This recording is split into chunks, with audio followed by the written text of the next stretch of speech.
Nossa, essa última aqui, hein, vai explodir sua mente, eu acho, hein? Se você pudesse comprar um programa, qual seria? The Noite ou Programa Odyssey?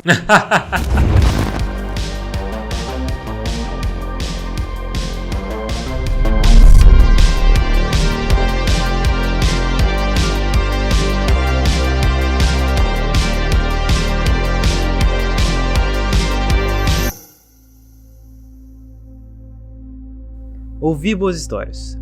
Todo mundo já teve aquele momento que você ouviu um tipo de história que mexeu com você.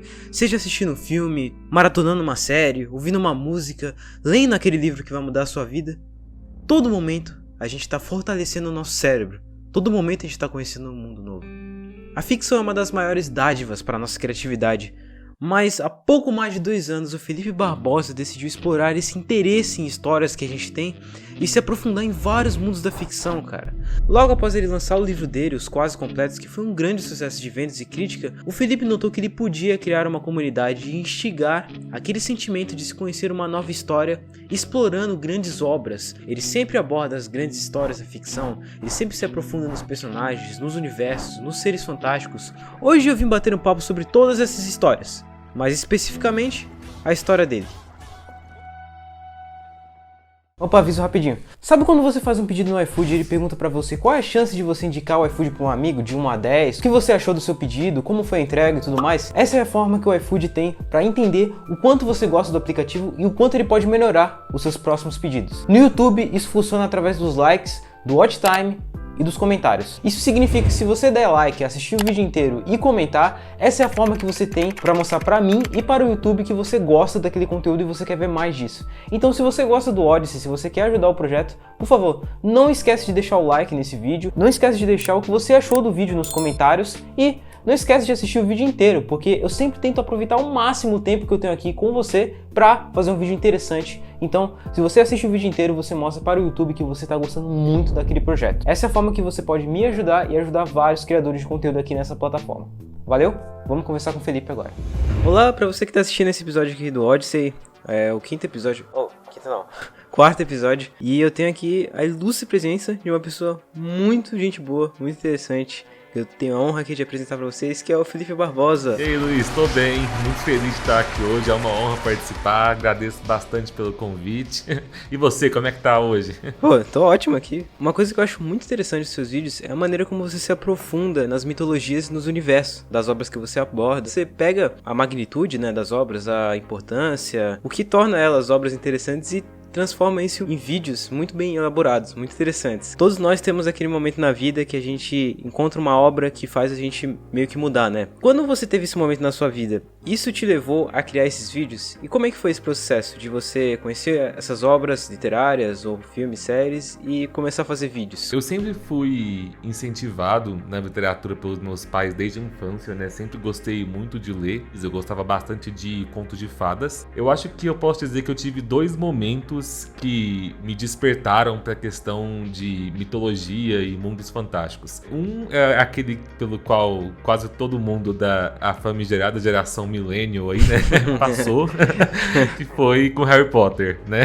Eu comecei a ler os livros com 7 anos de idade, me apaixonei na época, decidi que eu queria ser escritor. A minha paixão por mitologia mesmo veio com o filme, né, que foi Hércules da Disney. É minha animação predileta até hoje. Eu não conhecia nada de mitologia grega, eu era só uma criança. E aí eu fiquei sabendo, né, na escola que existiam mitos de outra cultura que estavam por trás daquele filme, né? Fiquei interessado por aquelas criaturas, por aqueles seres, por aqueles deuses e fiquei fascinado com a ideia de um panteão com deuses do Olimpo e tudo mais. E comecei a pesquisar, comecei a ler mais tudo que envolvia mitologia grega me interessava muito. E a partir daí, tudo que envolvesse um pouquinho de ficção, fosse para um lado mais mitológico, né, ou fosse para um lado completamente fantasioso e ficcional, me agradava, né? E foi isso que me levou a querer falar de fantasia e mitologia na internet. E quando é que você começou a construir os vídeos? Como é que você monta as suas ideias? Como é que você faz essas mágicas? Não são mágicas, é só truques, são só truques. Na verdade, trabalho atrás do YouTube é gambiarra atrás de gambiarra, né? Roteiro colocado atrás da câmera pra você poder ir colando enquanto tá falando, toda a gente se esforça. Na verdade, eu nunca pensei em ser youtuber. Desde criança eu sempre quis ser escritor. Me interessei na literatura fantástica por Harry Potter, depois eu fui para Desventuras em Série. O Lemony Snicket foi o autor que me fez querer ser escritor. E depois que eu conheci autores brasileiros, né, como Rafael Dracon com Dragões de Éter, ou o Eduardo Spohr com A Batalha do Apocalipse, eu falei, gente, eu quero ser como esses caras, eu quero escrever também. E aí, felizmente, eu consegui, né, publicar meu primeiro livro em 2018, que foi Os Quase Completos. E quando eu publiquei meu primeiro livro, eu me deparei com o mercado literário, né? E eu falei assim, gente, vender livro no Brasil é muito difícil. E eu falei, eu preciso de alguma forma para ajudar a divulgar o meu livro, né? Na época eu fazia parte do canal Toga Voadora, que eu tenho com os meus amigos, onde a gente sempre debateu sobre séries e cultura pop. E aí eu percebi que eu precisava criar um outro canal, né? Para eu focar nessa parte que eu gosto de escrever. Tudo que eu gostava de escrever, né, que é literatura fantástica, precisava estar presente num canal próprio. E aí eu falei, bora então, vamos criar um canal sozinho, vou começar falando de autores que eu gosto. Comecei principalmente com Stephen King, né, explorando o King verso, o universo compartilhado dos livros do autor. E no início eu não pensei que eu ia falar tanto de mitologia no canal, né? Mas conforme eu fui falando sobre livros e filmes e séries também de vez em quando, as pessoas sempre diziam que o que elas mais gostavam de ver nos meus vídeos era que, independente do que eu estivesse falando, eu sempre me aprofundava em mitologias, né, que os autores usaram para criar suas histórias. E aí eu falei, já que vocês estão gostando, eu vou estudar mais mitologia ainda e abordar cada vez mais. Desperta, né, uma vontade de conhecer as histórias, pô, quando você descobre que tem todo um background da história e tudo mais. E eu acho que você foi uma das pessoas que me inspirou a começar a ler Stephen King. Ah, que massa. Na verdade, Luiz, quando alguém me fala isso, eu não sei se eu falo que massa ou se eu falo meus pêsames, sinto muito, né? Pra você aí que é fã de It a Coisa, mas talvez não conhece as outras obras do Mr. King, eu vim aqui falar pra vocês de monstros que, na minha opinião, são mais assustadores que o Pennywise. É interessante perceber que a sua história está totalmente interligada com a literatura, porque a literatura é algo que eu sempre fui muito próximo também. E acho que nessa pandemia eu comecei a escrever muito mais, né? E eu queria saber como é que foi o processo de escrever os seus livros quase completos, que eu quero muito ler, eu acabei não lendo, mas eu vou ler o seu livro, tá? Imagina! E eu vou ler o seu também. Como você foi uma pessoa que conseguiu publicar um livro e pô, fez um estardalhaço, né? Muita gente te conheceu, foi muito interessante. Eu queria saber como é que foi a construção do seu livro, porque quando você está escrevendo, quando você está montando uma história, você entra em um segundo mundo, né? Você senta ali na sua cadeira, parece que você desliga do mundo real, aí você cria conexões, tudo aquilo faz sentido para você. E ainda tem a dificuldade de transformar aquele mundo complexo e maluco para as pessoas lerem, né? E ainda publicar isso. Como é que foi esse processo de escrever a história e publicar ele? Eu costumo dizer que escrever o livro é a parte mais fácil, né? O difícil vem depois. E quem não é escritor, quem não se identifica às vezes como artista, acha isso estranho, porque as pessoas acham que escrever um livro é a parte mais difícil, né? E não é que eu esteja desmerecendo o trabalho de escrever um livro. A gente que escreve sabe que dá trabalho, né? Mas quando você cresceu consumindo fantasia, literatura, você escreve, né, reproduzindo as ideias que você tem como se fosse uma coisa natural, acho que posso dizer assim. Então, quando eu escrevi Os Quase Completos, eu estava passando por um momento que todo jovem da nossa geração já passou, vai passar, né? Que é o famigerado terceiro ano do ensino médio, onde você tem que escolher uma faculdade que vai levar uma profissão e tudo mais. E eu tava cercado por aquelas indagações, né, que começam a fazer pra gente, o que você vai ser do resto da sua vida. Eu sabia que eu queria ser escritor, mas na minha cidade não existia perspectiva para isso, né? Eu não tinha interesse em fazer o curso de letras, eu pensava em fazer jornalismo, mas não tinha um mercado na minha cidade. E acabei sendo convencido a fazer o curso de Direito, né? Que, como vocês podem ver hoje em dia na minha carreira, eu não segui a profissão, mas me formei em Direito. E no meio dessa loucura que eu passei aí, teve um professor de inglês, que um dia deu um discurso na sala de aula sobre essa questão de vocação. E foi um discurso, assim, bem raivoso. Eu acho que no dia ele estava de mau humor. Ele falou para um colega meu que queria fazer letras no vestibular. Ele falou a seguinte frase, ele falou assim: se, por exemplo, você sonha em trabalhar plantando orquídeas, então você vai fazer um concurso público, ganha muito dinheiro. Quando você for rico, aí sim você cria uma fazenda de orquídeas e vai plantar as orquídeas no final de semana, né? E eu lembro que eu perguntei, na época, eu levantei a mão e falei assim: professor, e se eu quiser trabalhar com orquídeas de segunda a sexta e não só no final de semana como hobby, né? O professor não me deu muita moral, eu fico com aquilo na cabeça, né? Junto com isso eu tive um sonho, e nesse sonho tinha um ônibus que me levava para um mundo paralelo aí, com muita coisa louca no sonho.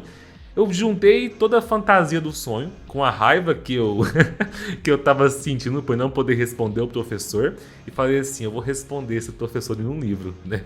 Não sei se esse professor chegou a ler o meu livro ou não, acho que nunca leu, mas surgiu aí os Quase Completos, que é basicamente uma fantasia urbana onde eu misturo vários gêneros ali na história de 3 personagens diferentes, que por mais que seja uma história viajada, você tem muito conteúdo místico, onde você tem muita coisa que lida ali com outros planos, outras realidades, tá totalmente relacionado com valores que eu tinha na época, muitos que eu ainda tenho hoje em dia, né? Que são valores relacionados à autodescoberta, a você buscar aquilo que realmente te faz feliz, né? E buscar conhecer a sua própria identidade, né? Então foi aí que os Quase Completos foi ganhando forma. Quando você escreve geralmente as histórias, geralmente quando você faz uma grande obra, você sempre tá num momento de transição, né? Eu escrevi o meu livro não na faculdade, né? Porque eu não tô na faculdade ainda, mas foi a transição entre o fundamental pro ensino médio. E foi uma transição, foi em 2020 isso, né? Então não me identifiquei tanto com a escola, sabe? Foi uma coisa bem difícil. E isso me inspirou a escrever o livro. E foi quase um escape escrever esse livro. E, pô, me identifico demais com essa história aí. Eu espero que um dia chegue lá também. Os melhores livros são escritos em épocas mais tensas da vida, né? Um livro escrito durante a pandemia, eu tenho certeza que tem muita história pra contar. Sim. Mas, Felipe, quando você publicou o livro, qual foi a sensação, assim, que você sentiu quando você viu que a sua história tava lá? Muitas pessoas estavam conhecendo ela. A sensação foi de... Eu fiquei completamente realizado, né? Acho que todo mundo sonha com essa coisa que o marketing coloca na nossa cabeça de ver o seu livro lá na estante da livraria, né? A primeira vez que eu vi foi... Nossa, eu chorei, né? Queria morar na livraria todos os dias, falando para as pessoas: venham aqui, ó, esse aqui é meu filho, né? Conheçam, comprem. Foi muito bom e eu sou muito grato a todas as oportunidades que eu tive com o Editora Arqueiro, né? Mas assim, eu estaria sendo completamente utópico se eu não falasse também das partes ruins e difíceis. Essa ideia que a gente tem de que pra gente conseguir publicar um livro, a gente tem que conseguir entrar numa editora e o livro tem que estar nas livrarias, é uma ideia que ela acaba sendo muito ultrapassada, e eu só aprendi isso depois que eu publiquei o livro. Ela acaba muitas vezes limitando e pressionando a gente, né? A sociedade evolui, né? Os anos passam e a forma como as pessoas consomem tudo muda. Então, por exemplo, se nos filmes isso notavelmente aconteceu quando a galera parou de ir nas locadoras que iam antigamente e começaram a consumir filmes tudo agora em streaming, claro que a mesma coisa acontece com a literatura. E eu não tô falando que as livrarias vão acabar, né? Mas a tendência é que as pessoas parem de comprar livros em livrarias. Isso já está acontecendo principalmente com a pandemia. E a tendência é que cada vez mais as pessoas parem de comprar livros físicos, né? Quer você tenha resistência ou não com livros físicos, todo mundo vai acabar migrando pro Kindle. Gente, eu amo livro físico, amo ter minha estante aqui cheia de livro, mas hoje em dia eu leio quase tudo só no Kindle. E por que é importante um escritor ter ciência disso? Aquela ideia de que, nossa, para eu ser um escritor, eu preciso conseguir me publicar numa editora e estar com um livro impresso. É uma ideia que não existe mais. Isso é bom porque isso abre muita oportunidade para pessoas que não têm acesso, né? Ter acesso a uma editora é muito difícil. Eu tenho que dar graças a Deus porque eu consegui pelo concurso do Prêmio Pólen, que foi o caminho que me abriu as portas, porque é muito difícil hoje em dia conseguir entrar no mercado editorial. E hoje em dia é muito simples para novos autores se lançarem no mercado independente, com e-books na Amazon e tudo mais, isso abre uma porta muito grande de possibilidades. Quando você entra de cabeça numa editora, como eu entrei na Editora Arqueiro, eu sinto que eu não estava pronto para entrar numa editora e a própria editora não estava pronto para pegar um autor que ainda era desconhecido. Eu sofri bastante, hoje eu posso falar isso porque o meu contrato com a Arqueiro até terminou já, o livro não tá mais com eles, mas eu sofri bastante dentro da editora, por mais que eles fossem muito atenciosos, eles tinham os autores famosos deles, né, e eu era o menino que venceu o concurso. Então eu, ao mesmo tempo que o meu livro estava nas livrarias, eu via que o meu livro não estava em todas as livrarias, assim como os de outros autores, né. Eu via que a editora não usava o dinheiro dela para divulgar o meu livro, assim como usava para divulgar o de outros autores. Eu sonhei muito com esse momento, mas o meu sonho estava com o foco errado. Meu foco não tinha que ser tá numa editora, tá numa estante de livraria. Pelo contrário, meu foco tem que ser primeiro conseguir conquistar pessoas. Depois que eu conquistar essas pessoas, que essas pessoas vão vir ler o meu livro, seja comprando diretamente de mim, com eu mandando pelo correio, com eu publicando na Amazon, ou seja numa livraria. E foi aí que eu pensei, inclusive assim, na época eu já estava engatado para escrever um segundo livro. Eu falei assim, não, pera, vamos parar.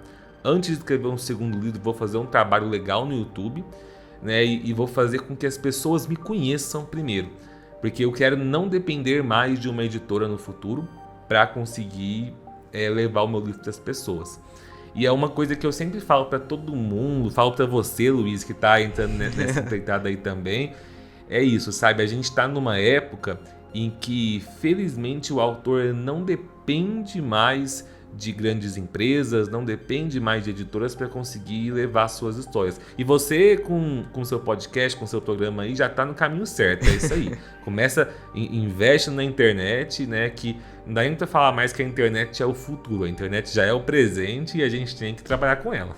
Eu tentei publicar o meu livro por uma editora que nem você fez, só que eu não fui aceito no concurso que era menor de idade. Às vezes um padre suspeito numa cidadezinha amaldiçoada de um livro do Stephen King. E às vezes um jovem americano que acabou tendo um imprevisto na sua viagem para Londres. Qualquer um pode ser um lobisomem e muitas vezes estar vivendo com isso em segredo. Pô, a gente tá vendo que tem muitas obras independentes chegando todo momento, né?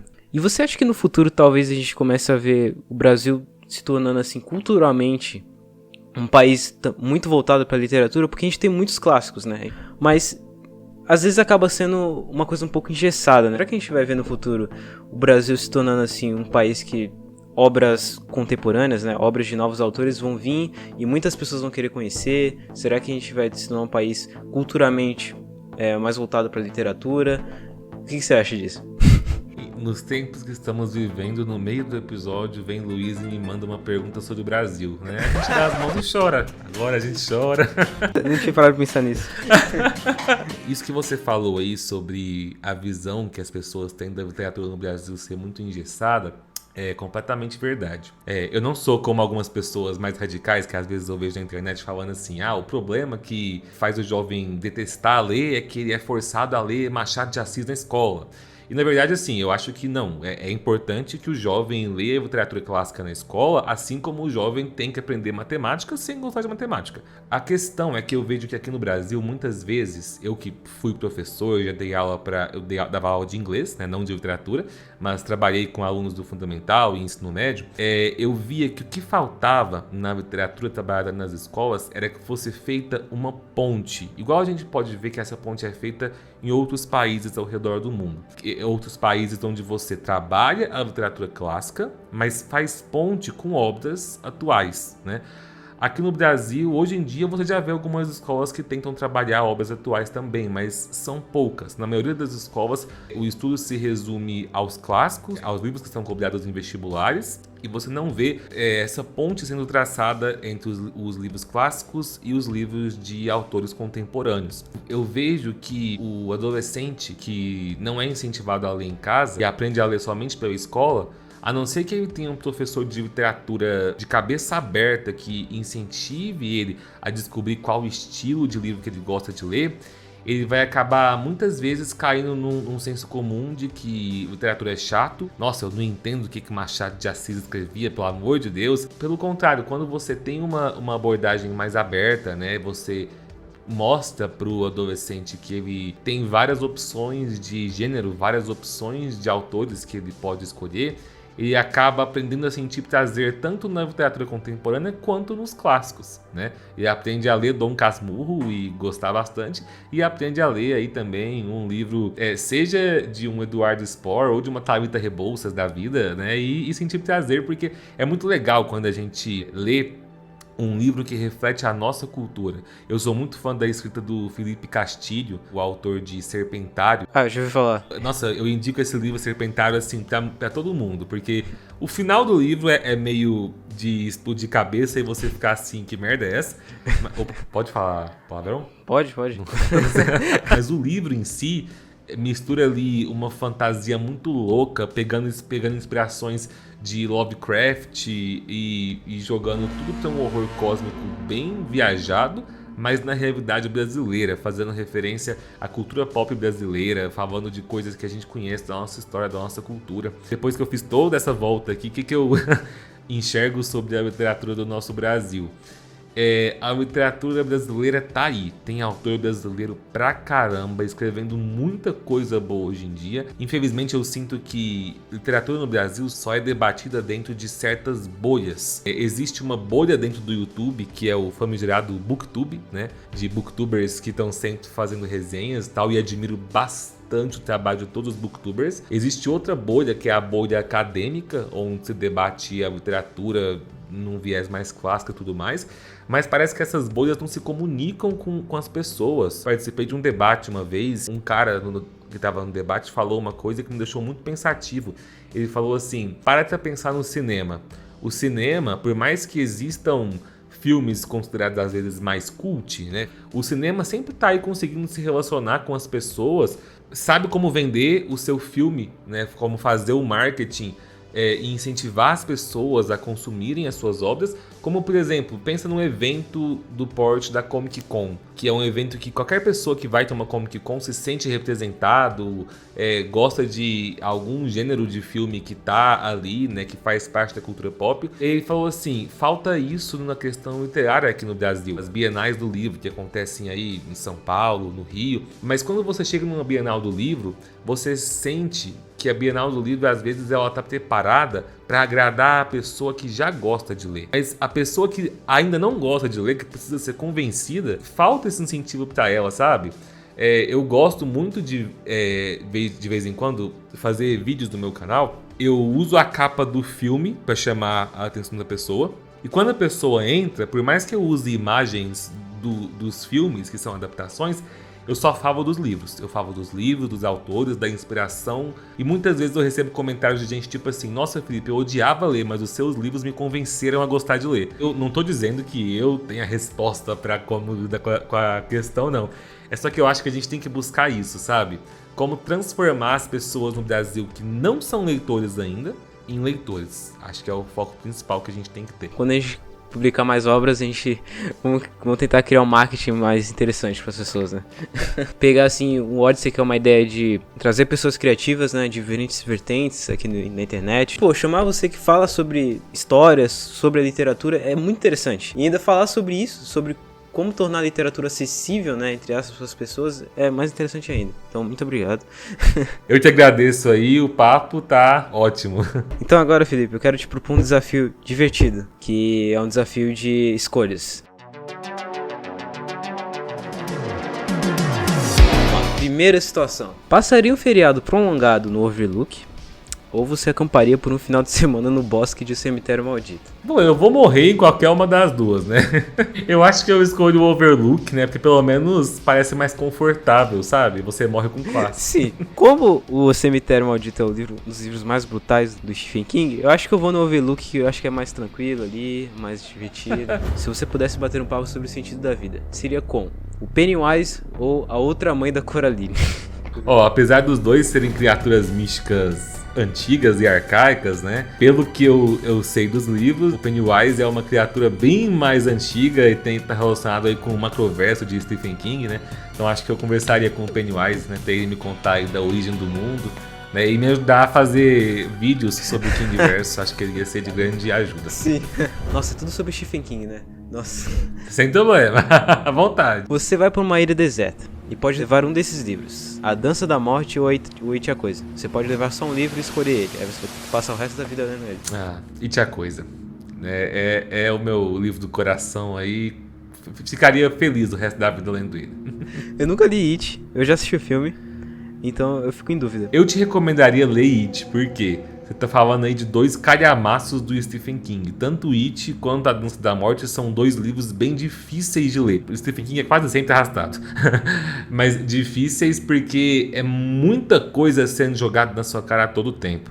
Então talvez é melhor você ler It a Coisa primeiro, porque como você já assistiu o filme, você já tá preparado ali, vai ser mais fácil você se inserir na ambientação da história. Aí você se acostuma com o ritmo, se acostuma com a linguagem do Stephen King, aí depois você parte pra Dança da Morte, que vai ser um desafio. Essa aqui já não é sobre Stephen King, beleza. Qual criatura você escolheria ser, sendo cada uma das opções as versões mais horrendas delas? Vampiro ou lobisomem? Nossa, tem que ser a versão mais horrenda. Sim. Eu acho que eu escolheria o vampiro, né? Porque por mais que eu goste muito mais de lobisomens são a minha criatura predileta. Já que é pra eu escolher me transformar numa delas, eu acho que os vampiros costumam ter mais autocontrole. Embora se tiver alguém sangrando na frente deles, não é o caso. Eu acho que eu iria no lobisomem, porque apesar dele ser um ser mortal e perigoso, eu acho que ele teria um fim, pelo menos. Essa maluquice. É verdade. Um momento da minha vida ia ser o fim. Aí eu, sei lá, tentaria me isolar em algum lugar, bem longe, e virar um... Pensando por esse lado, você tem mais razão do que eu, hein? Essa aqui é a penúltima, eu acho, e ela é um pouco mais bem complexa.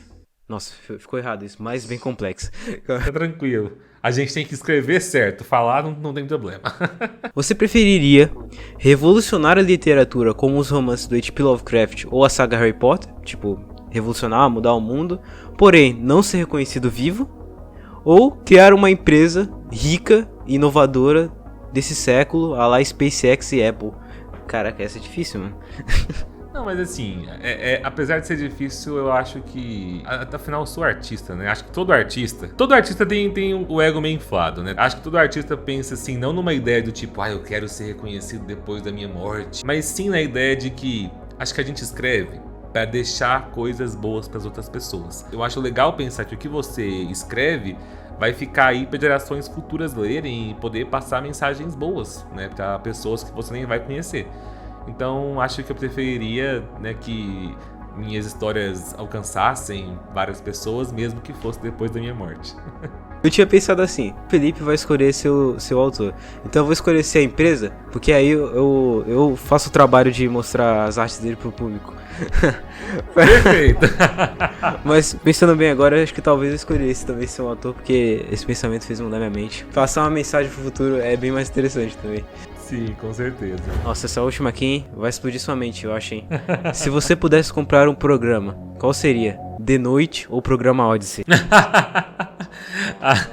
Não se preocupe, eu não sou muito fã do The Noite, que eu não sou muito fã do Danilo Gentili. Então eu vou torcer aí pra eu ganhar na Mega Sena e poder investir o dinheiro no seu programa. Muito combinado? Muito a gente fica combinado assim. Muito obrigado. Se a Mega Sena vier antes da fama e dos direitos autorais por livros adaptados pelo cinema. Então, Felipe, acho que foi isso, mano. Foi uma conversa bem interessante, rápida, foi muito fluida. Você gostou, cara? Você achou interessante? Sim, gostei pra caramba. Bater esse papo descontraído assim é sempre bom, ainda mais sobre assuntos que a gente gosta, né? Com certeza. Eu espero que eu possa te convidar no futuro para próximas edições do Odyssey, próximos episódios, quando o Odyssey estiver milionário. Amém. E muito obrigado de novo aqui por ter cedido essa honra.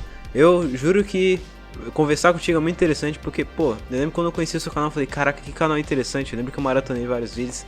Eu nunca me imaginava aqui conversando contigo. Aqui, trocando uma ideia. Então, muito obrigado, mano.